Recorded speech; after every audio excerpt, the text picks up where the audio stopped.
Otaku, welcome back to another episode of Go Mega Otaku Gamer Alpha.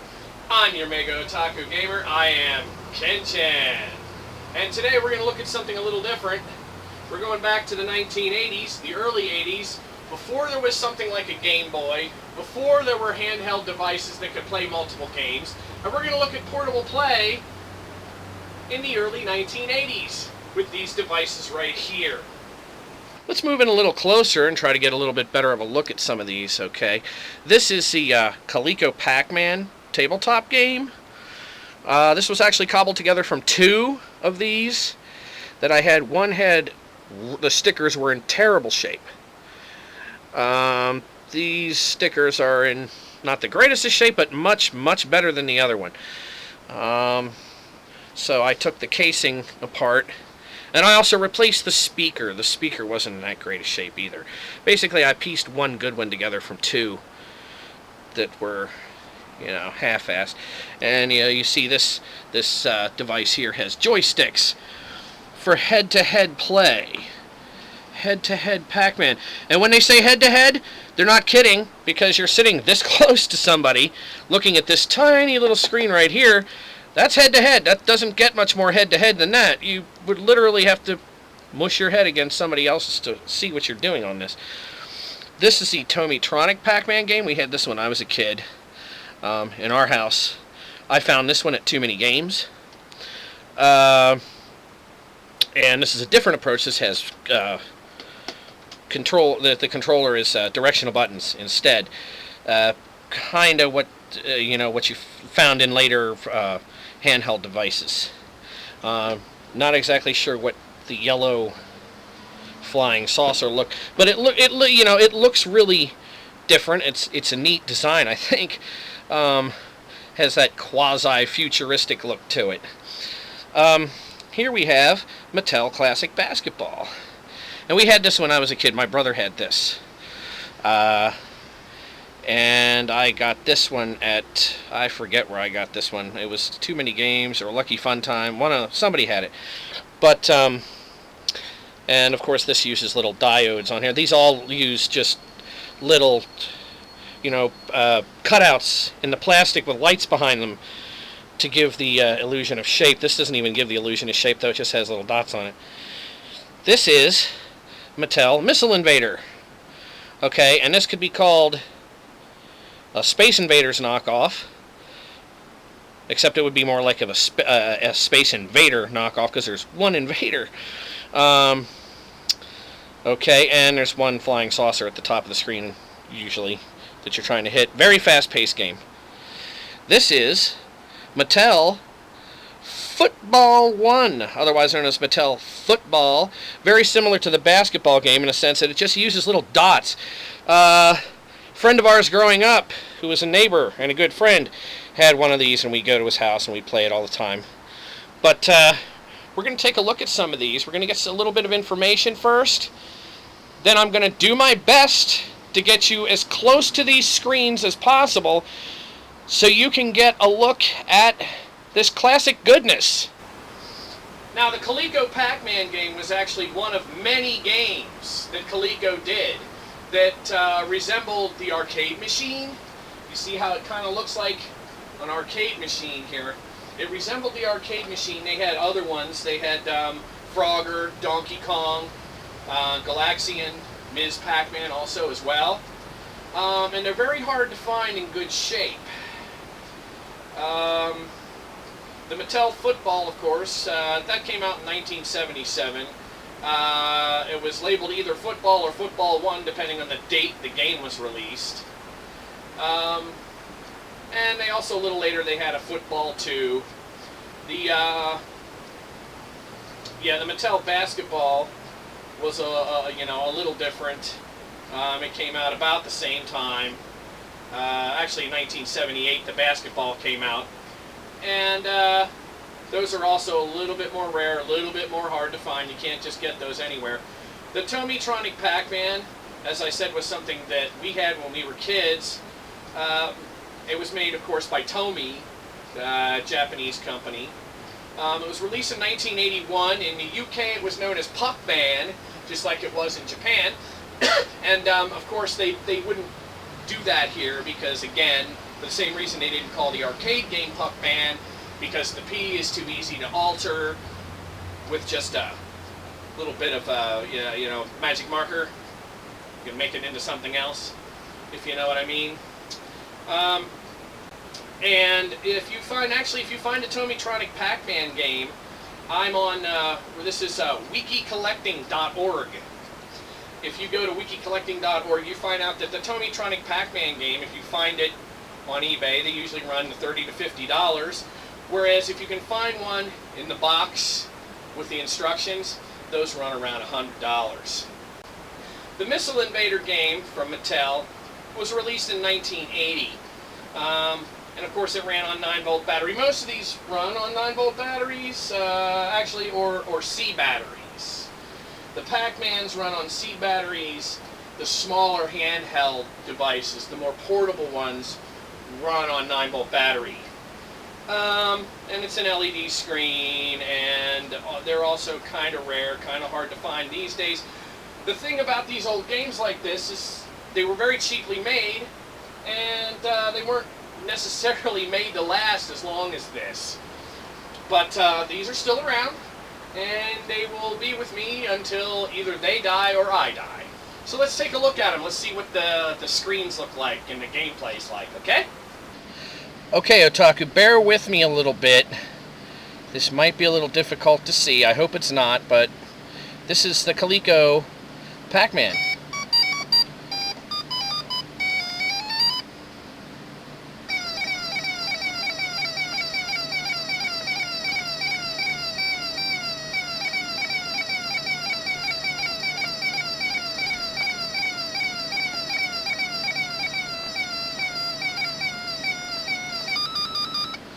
See, they don't turn blue, they just lose a little Pac-Man thing on their foreheads. And then when it starts flashing back in there, they're normal again.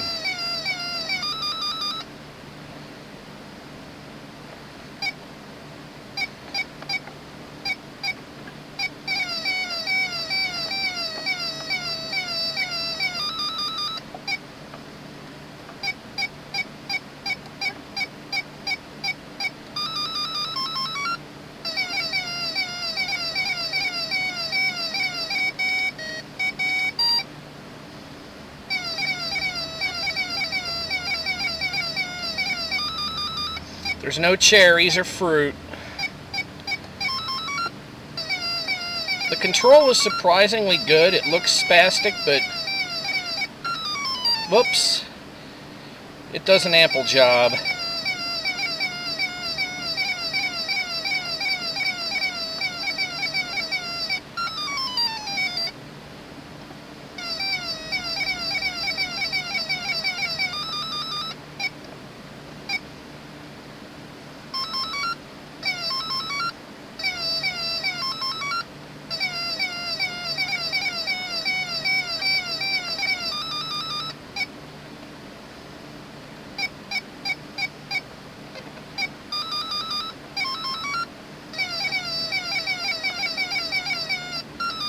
Oh crap, I only had 2 more dots to go.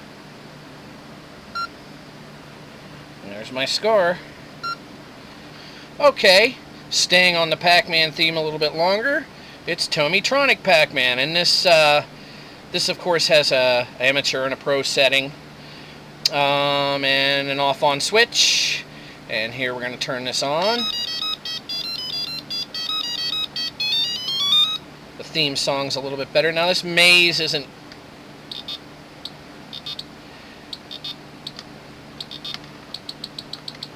quite as on the mark as the other one was, but there's fruit here. And there's 2 tunnels. Eat the fruit out of the little basket there.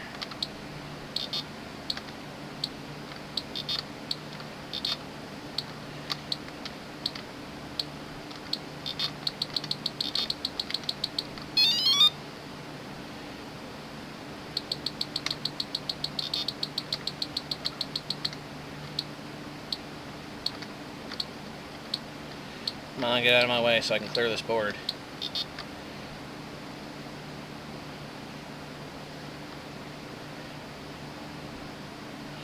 And there's 2 ghosts for the first, I think it's like 2 or 3 screens, something like that, 4 maybe. And then it tops off with 3 ghosts. In the Pro setting, you start out with 3 ghosts, and it stays at 3 ghosts the whole time. Or monsters, or whatever you want to call them.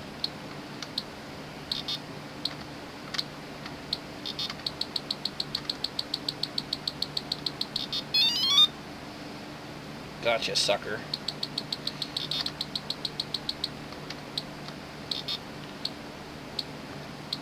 Come on.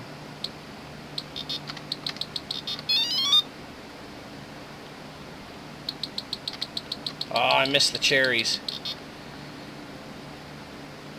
Tommytronic Pac-Man. Okay, it's Mattel Electronics Missile Invader. This one will probably be a little difficult to see. And it's also very hard to do. As you see, I'm getting killed right and left here.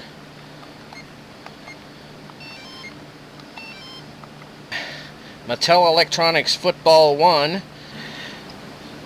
So basically when you're playing against yourself, there we go, made some yardage there.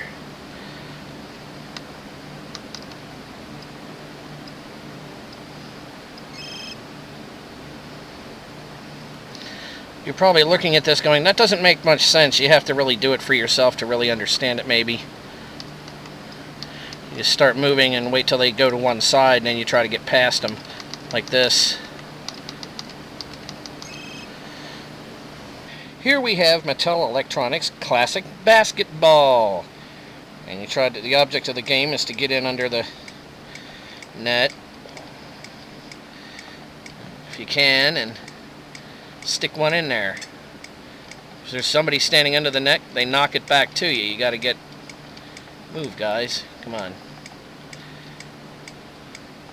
If that guy would move, I could get in there. You can make a shot from out, as long as you have a clear shot, you can make a shot from outside. Can't have anybody blocking you, though. Oh. And when they deflect the ball, you can catch it if you try.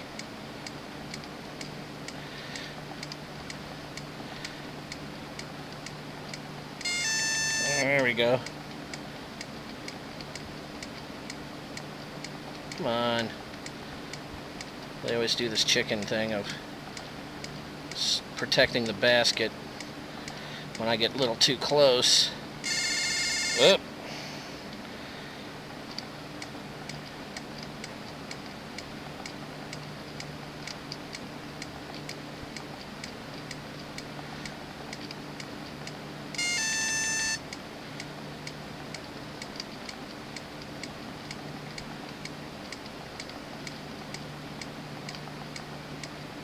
Move, dude.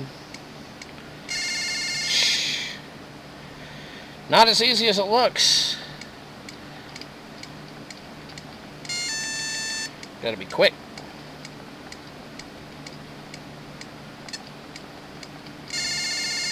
Missed it.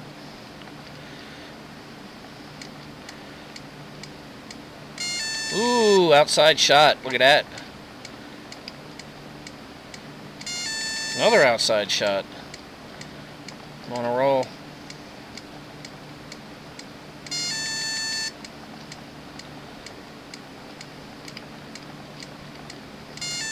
Slam dunk. It wasn't until the late 80s that Nintendo came out with the Game Boy and made these portable electronic games like this moot. They are, however, still collectible items, and they are, in my opinion, a collection within a collection, each of them only doing, one thing for the most part, maybe 2 or 3 variations of one thing.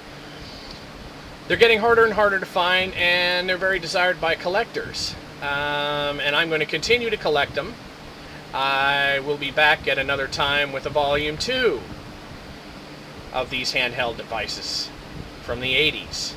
And I hope you will subscribe, and I hope you will share this video, and I hope you'll be back again for the next episode, and look forward to the episode down the road when I look at portable game devices again. And that'll be volume 2. Hope to see you then.